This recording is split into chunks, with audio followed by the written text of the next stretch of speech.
All right. Hello, everybody. Welcome back to the Smogon University YouTube. Today, we're back with our SPL highlight series. I am Ming459 today, joined by the Real Madrid superstar, Don Eduardo Carapinga, a.k.a. Kenix. Don Eduardo, how about you introduce yourself? Yo, what's up, guys? Don Eduardo here. I'm excited to be here to analyze this good game from last week and happy to see some GSE content for you too. Yeah, absolutely.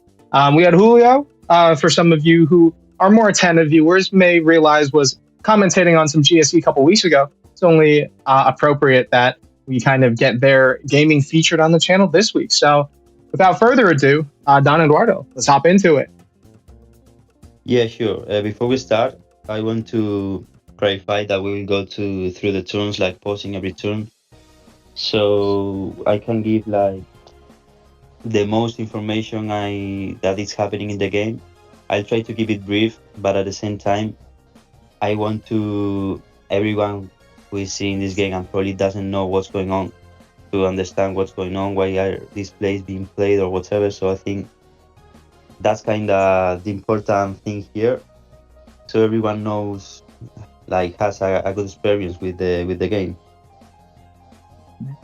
Absolutely. Let's get right into it. So, turn one, you see a zap from Conflict and Eggy from Julio. So, Eduardo, what are you kind of thinking right off the bat? You see a Zapdos lead, you see an Eggy lead. What are generally some of the things we can expect from this type of interaction? On lead, that is. Well, Zapdos lead from Conflict, I think it's like probably the most used lead in GSC. So it's not really telling what's using because it could be literally whatever. He could be using a stall, he could be using a regular offense. But Julio's Executor, it's a bit more telling. When it's used in the lead, it's because you want to use him offensively, either to trade with Zapdos with Boom or to just thief the leftovers with Thief. But it's telling that you have something in the back that wants to benefit from a Zapdos dead or cheap. So yeah, in this sequence, the if the Zapdos is a sleep talk, which is probably going to be, he's just gonna stay, absorb the thief, and Executor is gonna thief. So yeah, next turn we see how. Yeah. Okay, so Zapdos goes to Thunder because the Snorlax is coming, and in Jesse offense it's very hard to stop like the opposing Snorlax because it has no switchings and it's always going to make progress, mostly if it's Earthquake. So the way to deal with Snorlax is basically to don't let him have the momentum to constantly chip it and to throw Thunders as a Zapdos. So that's what we see here. And it's very unfortunate, too, because, I mean, these first two turns, you see Thunder, 70% accurate move, missing twice on the Eggy and the Snorlax, which basically got a free switch. Now it can kind of do whatever, right? Yeah, it's actually very big. Oh, that's three for three Thunder misses. Yeah. That's, oh, man.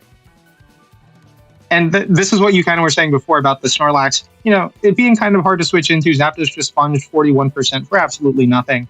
And it lost its leftover, so that 41 is like sticking too, unless you're, forced to rest, and that's a whole other thing. Exactly.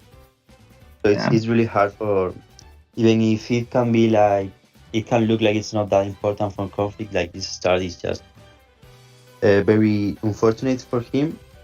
And here we see the rest from the Zapdos on the Snorlax. Yeah. There's double edge. So yeah, now basically Snorlax is like almost full health. It has 70%, and the Zapdos is rested and without leftovers.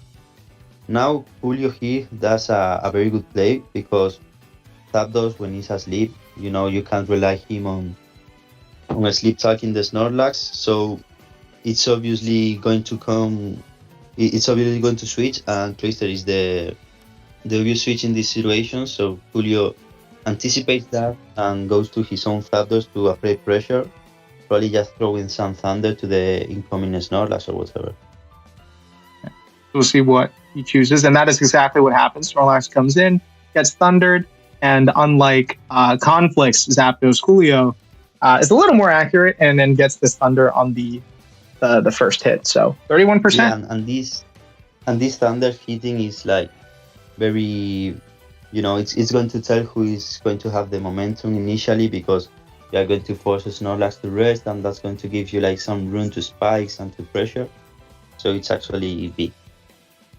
For sure. And that's exactly kind of what we see going on here. We see Snorlax firing Okay. off a curse Yeah. while Julio gets his Here, Cloyster in. yeah, here Julio could have opted to thunder again, but what we saw before, he would be risking like the miss. So Cloyster is like a good switch to. Here Snorlax click curse, and in this sequence that happens a lot in the GSC games, when you have a Cloyster in front of Snorlax, some people may think, should I click Toxic? Should I click Spikes? Well, like, in a short way, if you see the Snorlax that is cursed and boosted in front of you, you may want to Toxic first, so you keep doing damage with the Toxic, and then you decide to Spike. But if the Snorlax, for example, did double edge to the Cloyster and it's unboosted, you there want to Spikes first, and then you see what you do, because it's not like that much of a threat than a boosted Snorlax that needs to be Toxic ASAP. So that's what we're probably gonna see here. Julio Toxic in the Snorlax. That is exactly what happens. Great call. So toxic mechanics too. I focus mostly on the current gens, but poison and kind of this passive damage has a little bit of a different kind of set of rules in the old gens. So how exactly does toxic work with Snorlax here? Because it doesn't accumulate every turn like normal, right? Yeah, like Toxic activates when the Toxic user uses a move. So and also if you get a kill, this is something interesting with the Toxic mechanic. If you, for example, are Toxic and get a kill that turn, you don't get Toxic damage. So yeah, and he basically the Toxic is going to activate each time the Snorlax moves. So it's going to Yeah, give like right there, some you good see the damage. toxic happen after the first. Yeah. Yeah. So you see how he body slams and then the Toxic activates. And well, of course, I didn't mention this, but in this generation, when you switch out and switching again, the Toxic becomes like regular poison. Yeah. So this last turn too, we kind of see the Snorlax start to get a little bit of chip. Body slam over double edge, which is a pretty notable distinction, I think. Does that Yeah, tell you anything? Yeah. yeah, it kind of indicates that Conflict might have in the back something that benefits from things parrot, maybe a Vaporeon, maybe I don't know, offensive Tyranitar, something that benefits from the parrots, because body slam is notably worse in terms of damage than double edge. So if you are giving up on the double edge damage, it's not just because you fish and random parrots. You have to have something in the back that benefits from this. Absolutely. And we see that pay off immediately with that first turn body slam para versus the Oyster as it got up a spike, followed by the next turn, the Lax just curses again. And we see the Oyster go for a surf. Cool. Yeah, so basically Snorlax is now a big threat, but thanks to the poison, it's like it's going to need to rest as soon as possible, and that's the turn where Julio could go to the phaser and just face this Snorlax out of the way. Okay. We'll see if that is what he elects to do. Okay, no, he just gets fully paralyzed. Oh no. Yeah, but like now we see how Julio goes to Stelis, which has Roar, so you just get the Snorlax out of the way. But Julio didn't want to go to Stelis before, because he doesn't know what's the Snorlax said. What is he gonna do? Is he going to have Earthquake? So you want to play safe, and you want to, stay with Cloyster there just for him to rest. And the turn he rests, that is the turn where you go to Stelis and Roar. And that's exactly what happened. So we saw the Steelers come in on the rest turn, and I imagine, yeah, there it is. We see the Roar turn rolling Tyranitar. So, Yeah, I mean, okay. if you went to Steelix before, like calling the turn Snorlax, the exact turn Snorlax Besties, you will have a Snorlax that is one turn asleep, which means he's not gonna wake up the next turn. But at the same time, you are risking, you know, Snorlax clicking Earthquake to the Steelix. So this is safest to just wait to him to rest and then click Roar. And now we see the Tyranitar, which is probably what is benefiting from that body slam para. It's probably something like a Screech Tyranitar, honestly, because it needs to be an offensive Tyranitar in here. Yeah, absolutely. Does Tietar generally run anything that can like threaten out Steelix, or is this kind of like just a good position for Julio? Yeah, I mean, it could run something like Surf or Fire Blast, but that's not a trade you want here because, first of all, you have Spikes up and your opponent hasn't. So Steelix is going to be able to recover better than Tyranitar if they trade Fire Blast and Earthquake. And at the same time, Steelix is among that booms. So in most situations, you could have a low Steelix be a low HP Steelix be valuable and be able to, I don't know, boom Zapdos, boom Snorlax, while a low HP Tyranitar is basically dead weight. So you have to switch out. It was a bad role for Conflict this role. All right. And yeah, we do see the switch from Conflict and the switch from Julio. So we see the double Yeah. from both of them. And now Eggy Yeah, versus Aptos. also Zapdos is kind of a fun interaction with Steelix because it's like both modes for each other. Like once you Steelix and think, okay, this is a Zapdos switch, but at the same time, Zapdos is the Steelix switch because Steelix only has Earthquake and Boom as attacking moves. So if Steelix want to touch Zapdos, it's just by booming and trading, which is generally fine with Steelix. But Zapdos is going to touch Steelix with HP, Ice, or Water. So you, if you don't want to trade Steelix, you basically want to switch out versus Zapdos. And then we saw Julio, with the foresight, expecting the Zapdos, and I'm assuming, and then doubling in Eggy. So now it's like, what is Eggy going to do versus Zapdos?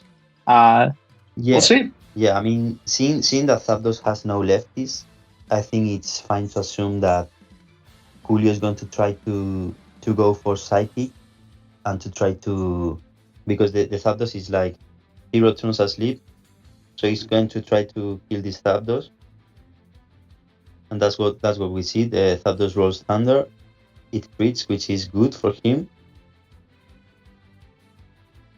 Yeah, and then Eggy with a Psychic, a nice 32%, another one of those. We'll finish the Zapdos off unless it rolls like Rest on the Sleep Talk. And it does not. Do we see the Para? We do not. And there goes the Zapdos. So, okay. Yeah, Uh, you mentioned before, right, how Zapdos is one of those kind of weird situations with Steelix. And it's like, both of you kind of wall each other. So now that the Zapdos is out of the way, and given what you already see, there's already a spike up. How do you think Conflict has, like, what do you think he has in the back to deal with the Steelix? Because right now, Steelix looks really threatening, right? yeah. I mean, when you don't have Zapdos and the Steelix is alive, it's kind of dire because Steelix can curse up an earthquake, and you generally aren't going to have something that is immune to earthquake. Fortunately, from conflict, Chloe's HP is very high, so he still can have can you know go to Cloyster versus Steelix. Also, the possibility that he has something in the back like Vaporeon or something that also can deal with Steelix, but it's not the same because Zapdos is not going to eat like spikes damage, so it's not going to get cheap. But if you go to something like, I don't know, Cloyster or Vaporeon, the earthquake and the spikes damage are going to do a considerable amount, or even if Steelix opts to chain roars, it's going to you know, give that 12% damage on Cloyster, and I think that this is now in this turn we can see the good play Julio made in the beginning, doubling Zapdos in the Cloyster switching, because if Cloyster had the spikes up, this would be a different game because everything would be cheap. But this is already turn 17 and Conflict doesn't have the spikes up, so it's like really getting damaged by the opposing spikes while not having his. So this is making the difference now, and it's what making Julio be ahead in this situation. For sure. And let's see what his response is to this kind of, low HP Eggy after it's taken out. The Zapdos, we see T-Tar come in. And just pursue truck the Eggy. Yeah. Nice and easy. Yeah. Okay, and here's kind of that turn we mentioned before. This is an interaction we saw before with the T-Tar who got rolled in on the Oysters, on the Steelix's Roar, on the Snorlax. And it switched out to Zapdos last time, so it makes you kind of wonder now, like we mentioned before, what is going to be the Earthquake counter? So, Yeah, but at the same time, I don't think Steelix is a good year for Julio here because, as we were talking about, Conflict is now suffering about not having the spikes up. So Steelix is kind of inviting Conflict's Cloyster to come in and spike. So it's kind of tricky. You don't want that to happen. So I'm not sure Julio is just going to earthquake. He's for sure trying to do something like double switch or maybe even roar the Cloyster. He just wants to scare the Tyranitar out. But that's at a the same fabulous time, point. it tells us that he doesn't really have a good counterplay versus Tyranitar. He has to go to Steelix. You know? Yeah, and like you just mentioned, instead of like letting the Cloyster or what we saw switch in the Starmie, the Steelix didn't actually elect to go for the EQ. He just went for Roar, and lucky for him, he chained back into T-Tar. So it's kind of like the exact same situation, but T-Tar has a little more Yeah. chip So now. Starmie is a little more chip. yeah. So basically, for Steelix, the only good plays here are roar or a double switch. Because if you earthquake, you give free momentum to conflict to spikes. So yeah, it also Yeah. indicates that Tyranitar is a good win condition for conflict here because Julio doesn't seem to have something great for Tyranitar. So this makes me wonder if we'll see that same turn again, switch from Conflict into a Roar from Steelix, or like you mentioned before, here we have that's a Okay, fabulous but turn. yeah, this was a great play by conflict because conflict is thinking the same that I was telling. So Steelix doesn't really want to earthquake because you are inviting, but at the same time, relying on the roar chain is a bit risky, a bit tricky. So with the Starmie revealed, Julius is like, okay, my opponent either goes to Cloyster or to Starmie, so I'm safe by switching to Zapdos and Thunder with the spikes up, keep applying pressure to Snorlax and stuff. And Conflict is ahead of all of that and thinks, yeah, he's going to Zapdos. I'm going to just rock slide the Zapdos in the switch and makes a great call, great play here.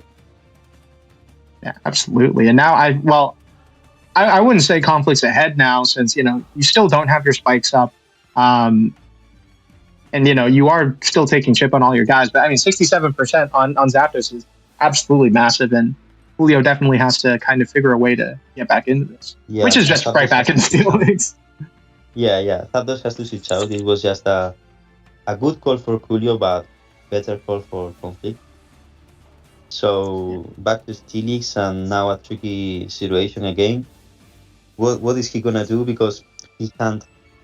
Because Trinitar is surely going to have Earthquake, so you can't just roar for free because Trinitar Earthquake is going to do like 30% or whatever. So if he Earthquakes and you roar, you are going to get cheap. So it's kind of a mind game these turns. Yeah. And this is the third one. Before, I mean, you saw the roar on the Starmie, then the rock slide on the Licks on the incoming Zapdos, and now this third exact same situation. It's very interesting, kind of how it's the exact same turn, but just how you kind of interpret the turn. will put you ahead or put you behind. And let's find out what happens here. Okay, so now we finally see the Cloyster on the Earthquake. Okay, so that's huge, right? Like you were mentioning. Yeah, Um, that's very cool because you are going to get your spikes up, and Julio doesn't have a spin, doesn't seem to have a spin by his team, so the spikes are going to stay up. And now every time he switches to something, he's going to get the same chip that Conflict has been getting. It also makes sense for Julio to earthquake because after the turn before where he got red like a book, you kind of do the passive play. You don't want to, you know, to let something like that happen again. So he just earthquakes, but Cloyster is a good call and now spikes up. I would say Conflict is now leveling the bad stat. yeah, and that's exactly what we see. Zapdos come in while Cloyster gets up that layer. Yeah. And Zapdos basically thundering the Snorlax, which is the play, keep Snorlax low, don't let him force him to rest consistently, and that's what way Thunder is good here. And you see that again, just Zapdos continuing to thunder, Lax waking up Yeah. there, body slamming. Yeah, so Snorlax is basically just trying to spread para, probably aiming Steelix. Okay. And we see this turn, Julio not wanting to risk the Zapdos or risk, giving the Snorlax a free turn on a rest turn, switches to Cloyster, and then, Conflict takes that opportunity to just curse up with Lax. So this is an interaction you mentioned before about, toxicking the Lax at +1 versus getting up the spike. But now it's a little different. The Lax has this +1 and the Cloyster is paralyzed. Does that do anything to kind of change that interaction sequence?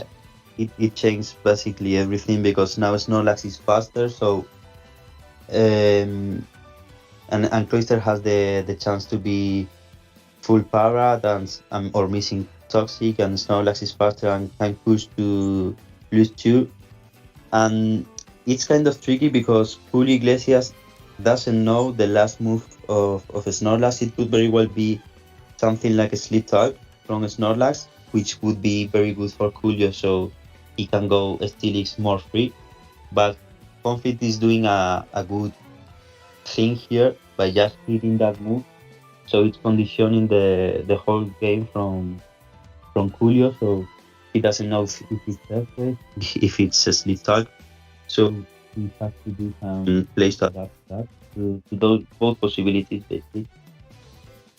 So we'll And see yeah, now what happens. Cloyster, it's probably needs to toxic again, but it's not as free as before. Oh, well, it doesn't do anything. We It see. got paralyzed. Yeah, Oh, no. All right. The Cloyster yeah, is that's still the bad thing slower, about. though, right? Cloyster is still slower. Yeah, para is like one. It's like So, between four, 4 times yeah, of it's a the. quarter. It's a quarter. Yeah, yeah, yeah. All right. So Lax +2, very scary. And now, you know, still faster than the Cloyster. So it's that exact same turn that we mentioned before. It's up to kind of Julio to make something happen here. And it Yeah, I is think toxic. as a cloister user, you want to toxic even if you are going to die next turn, but you want to put Snorlax kind of in a timer because otherwise it's just going to eat you alive.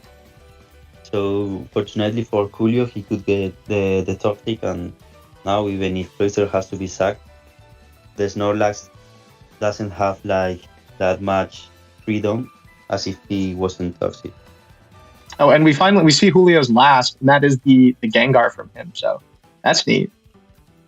And Yeah, you were correct before when you pretty. said he had no spinner. Yeah, so it's Gar last, no spinner. The spikes there to stay. Yeah, and if this Snorlax is just monolax, this Gengar is pretty comfortable here. But again, Julio doesn't know for sure that this Snorlax is not going to be earthquake. I mean, seeing conflict team, you could think like this Snorlax needs a sleep tag because otherwise Zapdos is going to make big damage. But at the same time, you don't know the last monk of conflict could be something to deal with Zapdos or to trade with Zapdos like the city. So You don't know for sure it's a sleep card. You don't know if it's earthquake. So Julio here goes Gengar, but probably is going to, you know, try to double Like, again or yeah, try like scout the to play. find out. Yeah, Yeah, scout. that's a scope. And that is exactly what happens. Cloyster comes back in, and we see the last Mon licks come out. So that was a good read by Yeah. you, saying just a Mon to help versus Zapdos. And then we can let this turn kind of play out too. You see the earthquake and the boom. Somewhat negligible damage, but you're a like 5% Cloyster, 29% on licks is more than you can. Yeah, this was a good play for from Conflict because Cloyster Surf will do a lot of damage to Steelix, but at the same time, Cloyster is very low. It's not going to have a lot of opportunities to make progress. So Julio just said, okay, let me boom. If he switches to something, I'm getting great value for this Cloyster. But Conflict knows that he wants to boom, so he just stays and just says, yeah, if you want to boom, I'm just going to absorb it with the Steelix and basically don't allow you to give me great damage. Yeah. Great stuff from both sides there.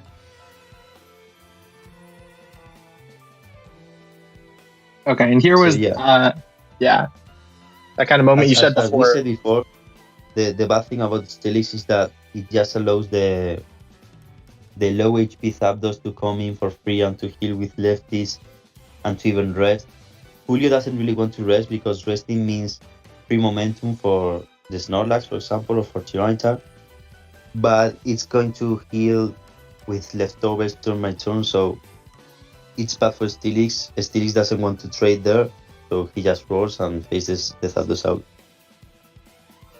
Right now we have the licks mirror.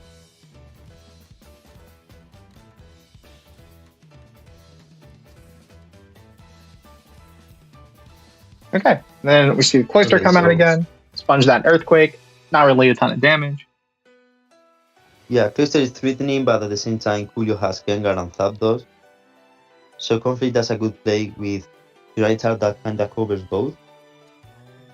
But at the same time, Gengar could run something like Dynamic Punch or Hypnosis that hits Tyranitar, so you have to be careful here.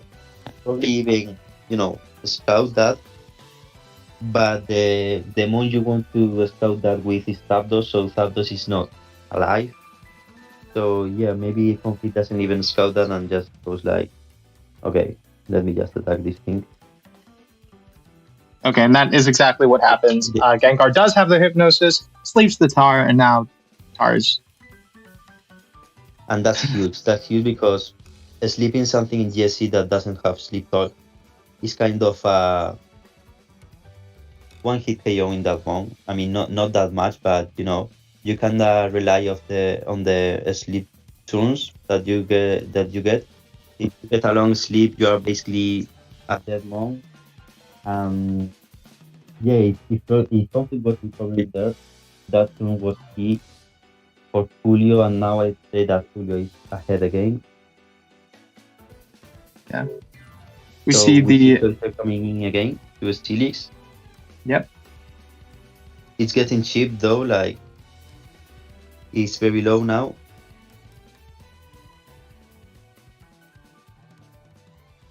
Okay, Yeah, and then we Gengar is see free. Just absorbs the Gengar damage. switching in, sponging that surf. Yeah, Gengar is a great switch to Cloyster because it just absorbs the surf kinda well, but at the same time doesn't let him boom. So yeah, nice play.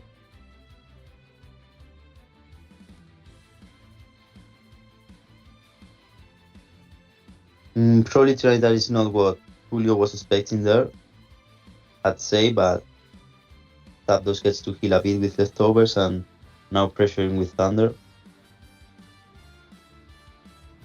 Yeah. Then we see the Snorlax come in. We see that interaction you said before about the toxic poison turning into regular poison. But then you have to sponge the spikes, the poison, and now this thunder, which puts Snorlax in range of another thunder. So. Nah, it actually doesn't because the leftovers heal like after this. Oh yeah. You're right. So, You're right. It's an after turn effect. Yeah. but now Julio could go to Steelix freely and threat with food. because if he cools up, he's going to have like a great threat. He roars, he predicts the Starmie, which is very good for him. And now he rolls the Tyranitar Sleep, which is actually very good too. Yeah. At this point, the Cloyster's taken so much chip, it's like I think this is a just very free Earthquake turn. Good earthquake there, and now again good roar here because it's it's like the same at the beginning. It's kind of a mind game. You don't want to invite the Starmie for free because it will be able to spin or even if it's substitute nightmare be a good win condition now for conflict, but at the same time you can't always click roar because the opponent could very well just stay. And Julio in this sequence is like reading very well what conflict is doing each turn, and yeah, it's getting great value for that.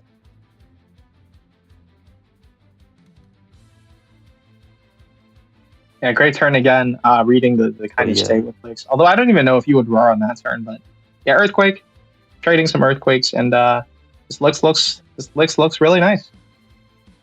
because Wins that speed for tie. one part Like, I get that conflict wants to cheap Steelix to let Snorlax win, but at the same time Julio gets a lot of benefit from killing this Steelix, so his Snorlax is now more dangerous. So yeah, I think this was a great trade for Julio. I think Conflict didn't want to switch to Starmie because he feared Roar, but if he expected an earthquake, he definitely should have gone to Starmie. But I think that Julio got a good read here, a good play. So it's now very ahead with the Tyranitar asleep and the Cruiser chip and stuff. yeah, we do see the Starmie come in now, which does force the switch. Snorlax comes in and eats that Surf, no problem. Yeah, but now this Snorlax is really dangerous because if it's earthquake, it's going to hurt like Tyranitar. Cloyster is already very low. The Snorlax from Conflict is asleep, so this Snorlax is going to make progress. Without the Steelix there to roar to Red Boom, this Yeah. is basically very favorable for Julio. Yeah, and we see that immediately, right? Conflict takes the turn to Rapid Spin, get rid of that spike, and Julio's like, okay, let me just take my free damage, double edge, 50%, boom bap. Yeah, What are you doing here? yeah, exactly. So Starmie just wants to recover, try to pepper a bit, but Snorlax just rest. And Okay, now we see the yeah, infamous Snorlax v Snorlax mirror. Um, yeah. And we and I see now imagine the we'll just last move be here for a while. from Conflict, which is a Sleep Talk. Otherwise, the Sleep Talk Snorlax would be very favored to make progress here, but Conflict is also a Sleep Talk, which is good for the Snorlax mirror, but it's bad because Gengar and Steelix are both alive. So Yeah, and we see, oh, wow. uh, Wow. yeah, and this That, crit is huge. That just makes Julio very ahead. It's almost one now because the Snorlax is not being able to, you know, compete versus the opposing Snorlax, and this Snorlax is just going to claim one kill now. yeah, and of all the turns, it's the turn you click Curse, so now you guarantee you're slower than the Yeah, you're opposing now slower. Snorlax. Yeah, you can't even hope to win a tie, get like a rest back or something. You just need to pick something almost to throw out. And it is T-Tar that comes in. Actually, doesn't take that much, only 17%. Yeah, but this Snorlax could be Earthquake.